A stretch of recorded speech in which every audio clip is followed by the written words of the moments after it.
Fala pessoal, aqui é do canal Prazer Bíblia, trazendo para vocês mais um vídeo. Hoje eu vou começar uma nova série que vai ser sobre os patriarcas, isto é, Abraão, Isaac e Jacó, com um bônus também que eu vou trazer para vocês, que é a vida de José, que está inserida também no contexto, né? Mas enfim, vamos lá. Abraão, vou começar aqui lendo um texto para que a gente se situe. A história de Abraão acontece na Bíblia a partir do capítulo 12, no caso, o chamado dele, né? Porque no finalzinho do capítulo 11 já faz menção ali à família de Abraão. Mas eu vou ler aqui. Gênesis 12, verso 1 em diante. Então o Senhor disse a Abraão: Saia da sua terra, do meio dos seus parentes e da casa de seu pai, e vá para a terra que eu mostrarei a você. Farei de você um grande povo e o abençoarei. Tornarei famoso o seu nome, e você será uma bênção. Abençoarei os que te abençoarem e amaldiçoarei os que te amaldiçoarem. E por meio de você, todos os povos da terra serão abençoados. Bem, o período patriarcal, né?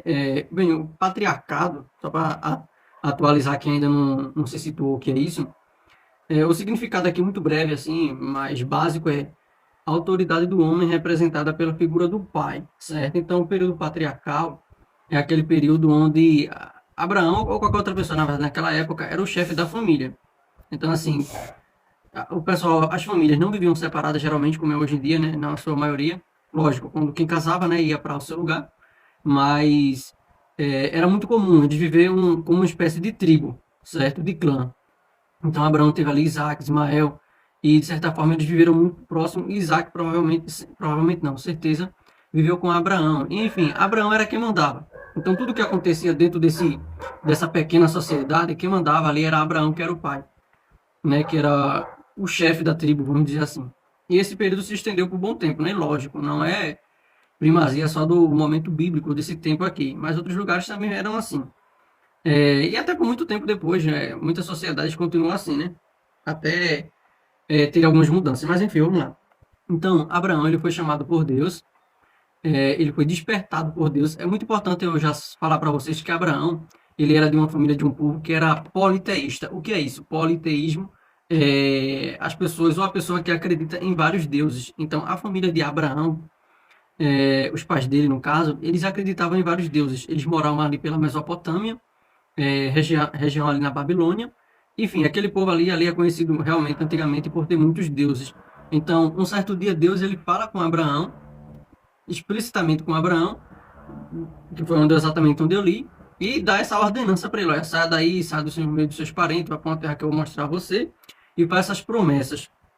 Abraão, ele obedece aquela voz, obedece a voz do Senhor, e sai daquele lugar e começa a peregrinar. É sabido já que Abraão ele vai para a terra de Canaã, certo? Enfim, então Abraão indo para lá, ele é uma coisa bem importante que eu também quero fazer a leitura aqui, que é no verso 7 desse capítulo 12, fala assim: o Senhor apareceu a Abraão e disse, né? A sua descendência daria esta terra. Abraão construiu ali um altar dedicado ao Senhor. Eu realmente quero chamar a atenção também, não pela promessa, mas por Abraão ter feito um altar a Deus. Um altar naquele tempo era uma coisa bem simples, de certa forma, bem rudimentar, vamos falar assim. Era apenas um amontoado de pedras com o fim de fazer sacrifício e tal, de adorar algum Deus. No caso de Abraão, é lógico, de adorar o Senhor. E dentro desse capítulo, do capítulo 13, se é falado que Abraão faz outros altares também para adorar a Deus. Eu chamo a importância para isso porque isso logicamente denota que Abraão, aonde quer que ele chegasse, ele estabelecia um lugar para adorar a Deus, para falar com Deus, para cultuar a Deus, para adorar o Senhor. Então, assim, isso é bem importante. A gente percebe aí, logicamente, já a característica convertida de Abraão e o zelo que ele tinha para com o Senhor. Passando-se mais conversas, mais histórias de Abraão, tem mais algumas coisas que eu ainda pretendo aqui falar para vocês, que é o seguinte: tem um episódio de Abraão que ele sabendo, né, Deus ele conversa com Abraão. Isso é bem importante também eu já falar para vocês. Quem já leu os capítulos de Gênesis 12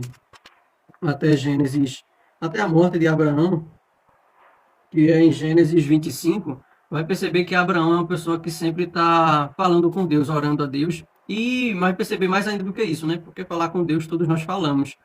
Mas o bem importante aí é que Deus ele geralmente sempre respondia a Abraão. Então tem o caso de Sodoma e Gomorra, que Deus ele manda destruir a cidade, porque a cidade estava pecando de tal maneira que Deus já não tinha mais paciência com ela, e enfim, mandou dois anjos lá para dar o juízo. Nisso daí é importante porque antes dos anjos descerem, o Senhor e os anjos passam na casa e na tenda de Abraão.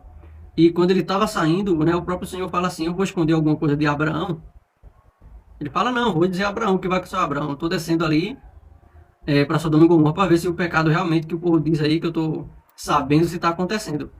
E nessa história de contar é aquele episódio que Abraão começa a interceder junto ao Senhor. Isso é bem importante porque Abraão ele não está fazendo uma, pelo menos pelo que parece, uma oração como nós geralmente fazemos, né? Em qualquer lugar, em nossas casas, enfim. Há um Deus que está em algum lugar no céu, né? Lógico, mas está próximo também. A questão é que Deus ele estava ali presente na figura de um daqueles anjos. É tudo que o texto indica, né? Então, assim, isso é bem importante. Então, Deus e Abraão, eles sempre tinham uma conversa muito franca um com o outro, né? Eles sempre se conversavam, se relacionavam assim. Mas, enfim, o tempo passou, Deus disse que ia fazer de Abraão uma grande nação e ele não tem nenhum filho ainda. Depois de certo momento, Deus aparece a Abraão, isso lá no capítulo 15, o verso 6 é bem importante que fala assim: Abraão creu no Senhor e isso lhe foi creditado como justiça. Deus ele aparece a Abraão de novo, né? Como era de costume, ele sempre marcava encontros. E Deus aparece a Abraão e fala: Abraão, é o seguinte, eu vou te dar um filho. Só que Abraão e Sara já era velho, né? Segundo a palavra do Senhor, Abraão tinha 99 anos e Sara tinha... Bem, agora eu não lembro quantos anos Sara tinha, mas depois eu tinha marcado, mas agora eu não estou encontrando. A questão é que os dois eram bem velhinho. Velhinho assim, né? Para aquele tempo, pela segunda Bíblia, o pessoal vivia muito, né? Então, enfim, então Sara depois engravidou, mesmo já sendo velha. Parece que ela tinha 90 anos, lembrei agora. E Abraão tinha 99, por essa faixa. E quando Isaac veio nascer, ele tinha 100, né? E Sara tinha 90. Mas enfim, então Deus ele prometeu, Deus cumpriu, como sempre, né?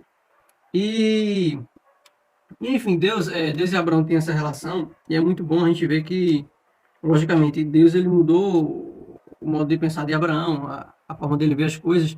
E mais importante, Deus ele realmente fez esse trato aí com Abraão, esse pacto, e de Abraão surgiram grandes nações, e até hoje, né? Você vê aí o Israel, né, que tem lá, né? A gente vê toda a história dos hebreus na Bíblia, não só na Bíblia, né? Se você for um livro de história normal, que fala de história mundial e tal, você vai perceber também.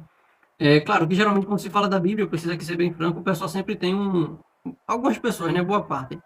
Sempre tem um ceticismo, né? Para saber se foi assim mesmo ou não. Pelo cunho religioso também que o livro tem, mas isso aí é coisa deles.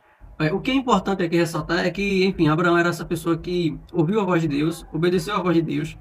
Deus ele faz promessas, Deus cumpriu promessas na vida de Abraão. Abraão é considerado o pai da fé. Sim, eu não posso deixar de falar, que eu ia até esquecendo. No capítulo 22 de Gênesis, Deus ele prova Abraão, né? Ele fala: Abraão, é o seguinte, ó, teu filho Isaac não nasceu, mas é o seguinte, eu quero que você sacrifique ele. Sacrifício ali como um holocausto no monte que eu indicarei. Então Deus, veja só, Abraão tinha só um filho com sua mulher Sara, ele tinha Ismael com H, a concubina, ou servo, ou escravo ainda, mas o filho da promessa era Isaac. E Deus disse isso bem nitidamente para ele: não, o filho da promessa vai ser com Sara e tal, enfim, o nome dele vai ser Isaac. A questão aqui é bem importante porque Deus fala assim: ó, sacrifica ele para mim em tal lugar que eu vou te mostrar. E Abraão, ele simplesmente, e aí é uma grande prova de fé dele, de crença dele, ele realmente sai para sacrificar o filho dele. Vai caminhando. Tudo indica pelo texto que ele não disse, logicamente, a Sara, porque senão a briga era certa, né? E, enfim, não disse nem a Isaac nem a ninguém. Tanto é que, no decorrer da história, quando Isaac que vai chegando perto lá e ele está com Abraão, eles estão com a lenha, com a faca, com os negócios lá, Isaac fala assim: pai, tá tudo aqui, mas cadê o cordeiro para o sacrifício? E Abraão fala: Deus vai prover. Enfim, até ali ele não sabia, né? Mas enfim, então Abraão falou assim: depois de adorarmos, voltaremos. Isso é no capítulo 22, no verso 5. Depois de adorarmos, voltaremos. No final do versículo. Eu chamo a atenção também para esse versículo e para essa citação porque ela é bem importante. Em outro lugar da Bíblia, vai falar que Abraão ele creu que voltaria com Isaac. Então, assim, não foi palavra de boca para fora. Ele não tinha contado a história, ele só não disse isso, não foi para ele dar um jargão, não. Ele falou porque ele acreditava que de alguma maneira ele realmente iria adorar o Senhor daquele jeito, que Deus não queria, né? Era uma prova, mas Deus mandou e tal. E depois nós vamos voltar. Então ele acreditava que ia descer com o filho dele Bem, isso é explicado também em outro lugar da Bíblia. Depois eu vou colocar aqui também para vocês perceberem essa citação. Desça, meu filho, meu garoto. Enfim, e Deus ele provou Isaac. Então, quando ele provou Abraão, então quando Abraão ia executar ali o pedido de Deus, quando Deus provou ali Abraão, é, e Abraão ia obedecer ele à risca, né? Acho que hoje em dia quase ninguém obedece, né? Eu mesmo não obedeceria. Lógico, sendo sincero, né? Pegar o filho da pessoa e sacrificar. Mas, enfim, isso mostra aí a crença de Abraão, né? A grande crença, não a crença cega, né? Que Abraão sabia de tudo. Mas a crença no Deus verdadeiro que poderia ressuscitar ele mesmo depois do sacrifício. E a grande obediência dele, né? Abraão foi um homem que a gente possa resumir a vida e a obra de Abraão em obediência. A obediência a Deus. Tudo que Deus mandava, Abraão fazia. Isso é uma grande lição para nós, né? De obedecer a Deus.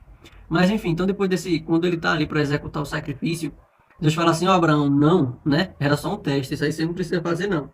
Pelo amor de Deus, Deus não quer o sacrifício de ninguém a esse nível, né? Então assim, mas a história representa, logicamente, o grande a grande obediência de Abraão. Eu chamo a atenção também para outros dois episódios da vida de Abraão, que é o seguinte: Abraão teve um período de fome, onde ele estava ali, né, morando, e teve uma época que ele desceu tanto para o Egito como ele desceu para Gerar. A questão é o seguinte: chegando lá, ele com medo, né, de morrer, ele disse a Sara: Sara, a gente vai, mas você vai dizer ao pessoal que você é minha irmã. Porque, pelo que se entende, pelo que se percebe, pela leitura, pela interpretação franca do texto, é que o pessoal, naquele momento ali, ou naquele tempo, pelo menos para algumas pessoas, eles tinham o costume, talvez, de matar o marido para poder possuir a mulher, né? Até porque não queriam possuir uma mulher que tivesse casada ainda. Então, Abraão, com medo de morrer, né? Ele fala isso, e Sara concorda e tal. E tanto lá no Egito como em Gerar, quando os homens ainda não tinham se achegado a Sara, Deus ele se revela de alguma maneira para esses homens para eles não fazerem isso e diz: ela é mulher casada. Enfim, isso revela aí, logicamente, a falha de Abraão no quesito de ter medo de morrer a ponto de mentir com relação à sua esposa. Claro, isso é uma falha, né? Uma coisa que eu posso ressaltar da Bíblia de bom é isso: ela não pinta heróis. Ela não pinta heróis, ela fala as coisas geralmente como sucederam, como são.